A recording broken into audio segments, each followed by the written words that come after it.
The sun was setting over the horizon, casting a golden hue over the towering buildings of Caracas, the bustling capital of Venezuela.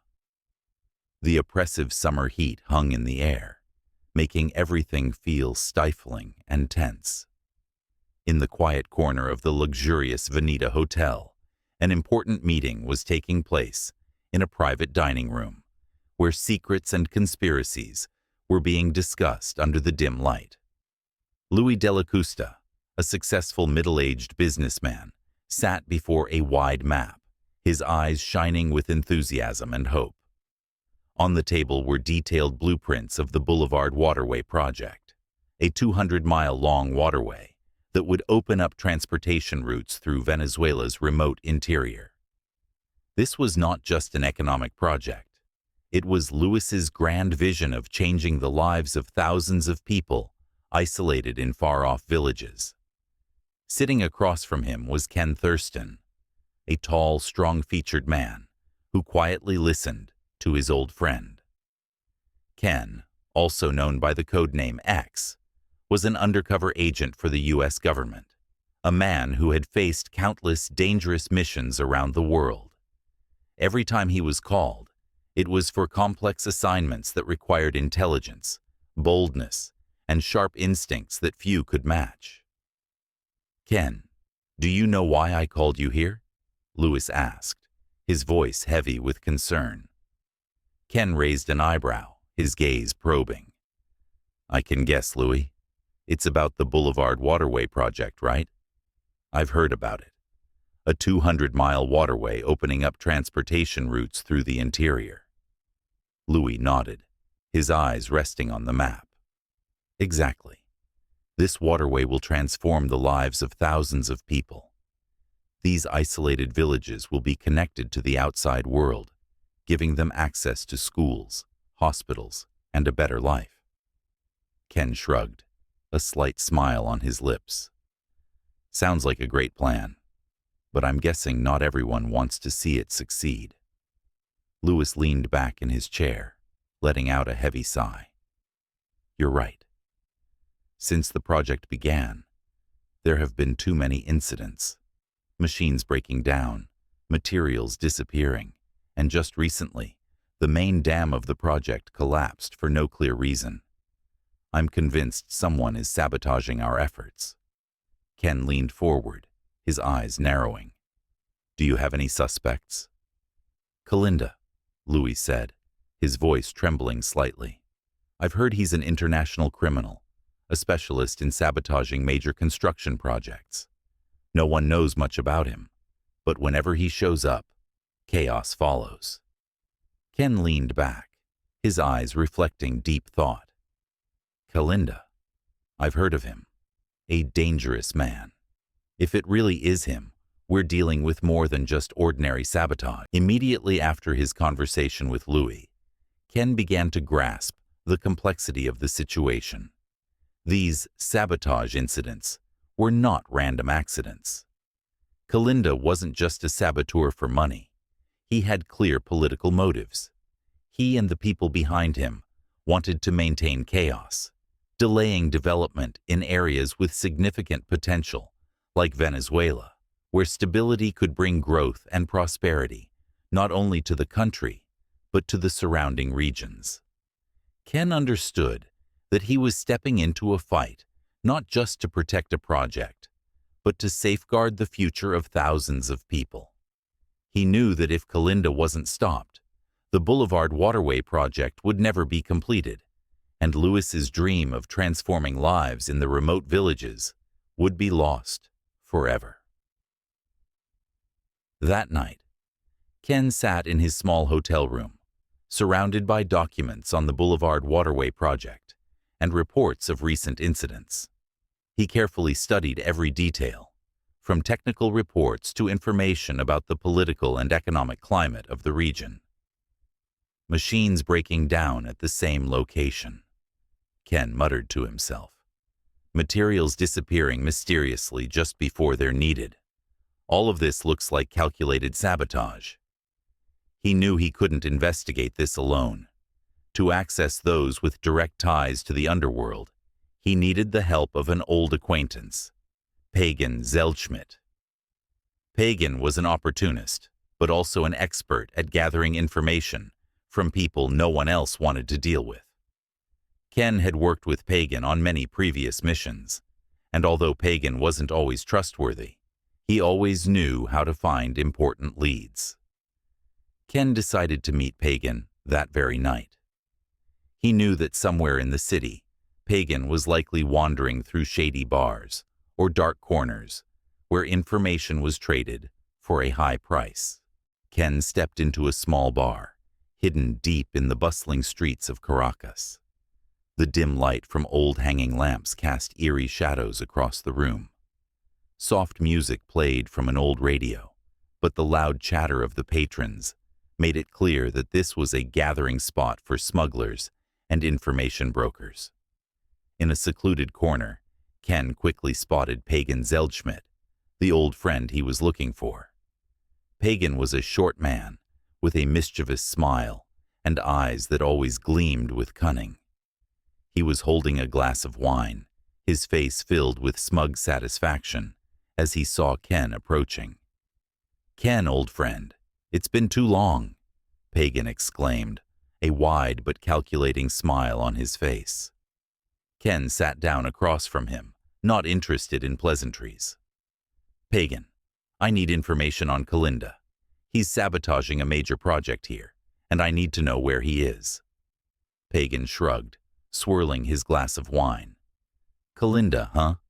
He's a dangerous guy. But for the right price, I can find him for you. Of course, you know, information like this doesn't come cheap." Ken pulled out a thick envelope and placed it on the table. "This is your advance. When you get me what I need, there will be more." Pagan took the envelope, peeked inside, and nodded approvingly. "All right, I'll start digging. But give me a few days. Kalinda isn't an easy man to track." Ken stood up, turned, and walked out of the bar. He knew Pagan would do his job, and in a few days, he'd have the information he needed. While waiting for Pagan to gather information, Ken wasted no time. He began investigating the Boulevard Waterway construction site. He spoke with engineers, workers, and project managers to gather more details about the recent incidents. Ken quickly realized that all the sabotage followed a clear pattern. Machines were being destroyed at key points, materials were disappearing at critical moments, and all the incidents seemed to be meticulously staged. There were no clear traces left behind, but Ken knew that Kalinda and his associates were no amateurs. They had carefully planned to sabotage the project without leaving any direct evidence. One morning, while Ken was inspecting an area near the collapsed dam, he received a call from Pagan. "Ken, I found where Kalinda is hiding. He's in a small village along the Orinoco River, just a few hours by boat." Ken immediately began preparing to set out. He knew this was his best chance to catch Kalinda before he could carry out further sabotage. Ken and Pagan rented a small boat and began their journey up the Orinoco River. The river stretched endlessly, surrounded by dense tropical forests, creating an atmosphere of mystery and tension. The sounds of nature, such as birdsong and the rustling of the wind through the trees, only heightened the sense of unease. Ken sat at the front of the boat, his eyes scanning the water as if searching for something hidden. He knew Kalinda wouldn't be easy to defeat, and the upcoming confrontation could be dangerous. Pagan, sitting in the back, tried to appear calm, but it was clear he was nervous. "Ken, I know we've worked together in dangerous situations before, but this time, it feels like it's too much for me. Kalinda isn't the kind of guy I want to face head-on." Ken didn't respond immediately. He understood Pagan's anxiety, but he had no choice.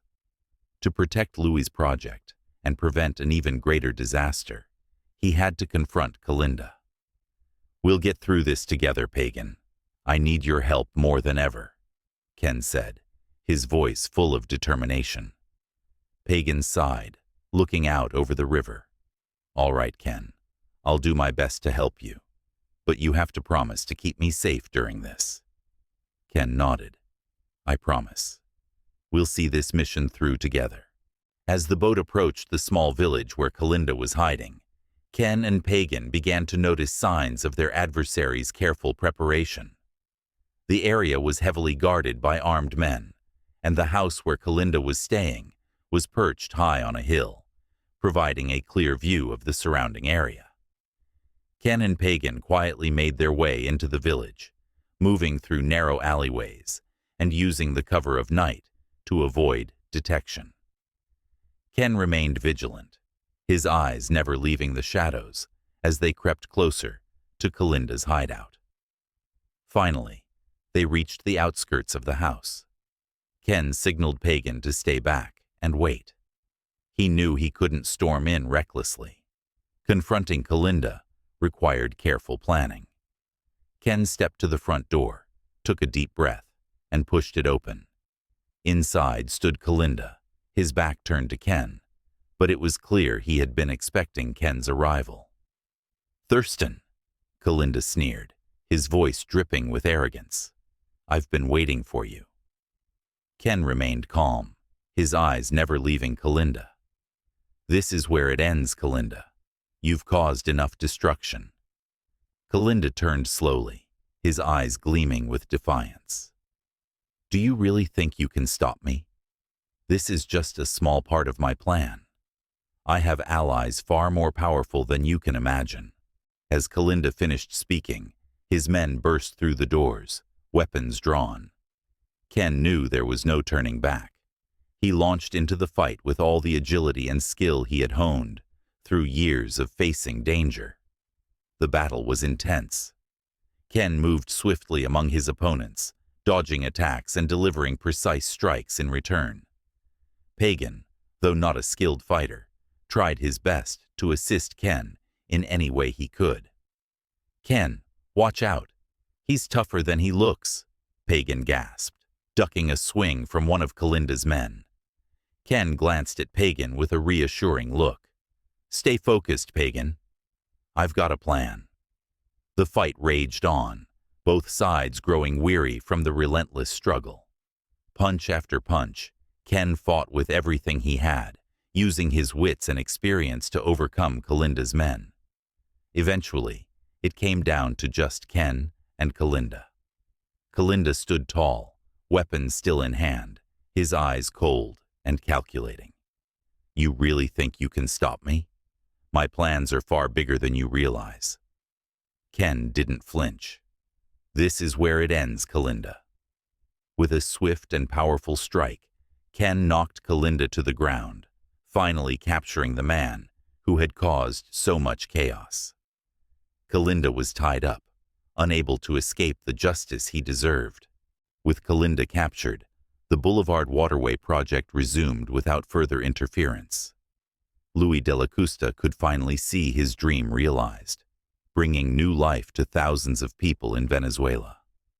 The isolated villages were now connected to the outside world, giving hope and a brighter future to countless lives. As always, Ken Thurston quietly slipped away. He didn't seek recognition or praise. For him, this was just one mission among many he had completed.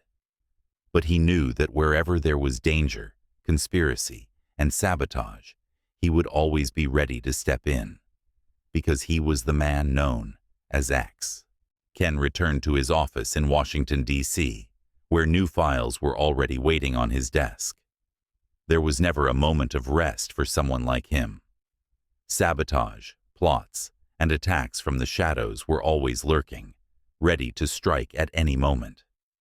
Ken knew he had to continue this fight.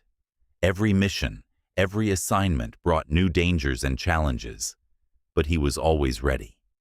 He knew that, from battles with international spies to stopping large-scale sabotage plans, Ken was always at the forefront, protecting the safety of those who never knew he existed.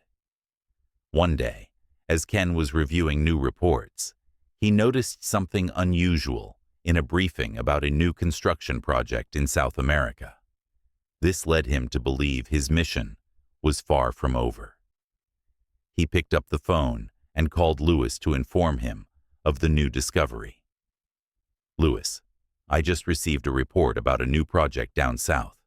It looks like we're about to start another fight," Ken said, his voice calm but determined. Lewis replied with encouragement. "We'll face whatever comes, Ken. I trust your skills." Ken smiled slightly. "Thanks, Lewis. We'll get it done." Ken knew his work would never truly end. He understood that whenever a new sabotage plot emerged, there would always be someone like him to confront and stop it. With unwavering resolve, he continued his secret journey, always ready to face whatever challenges the world brought his way. The Man Called X was not just a story of courage and intelligence. It was a testament to the indomitable spirit that never wavered in the face of adversity and danger. Ken Thurston, the man known as X, stood as a symbol of resilience and determination in the fight against chaos and evil.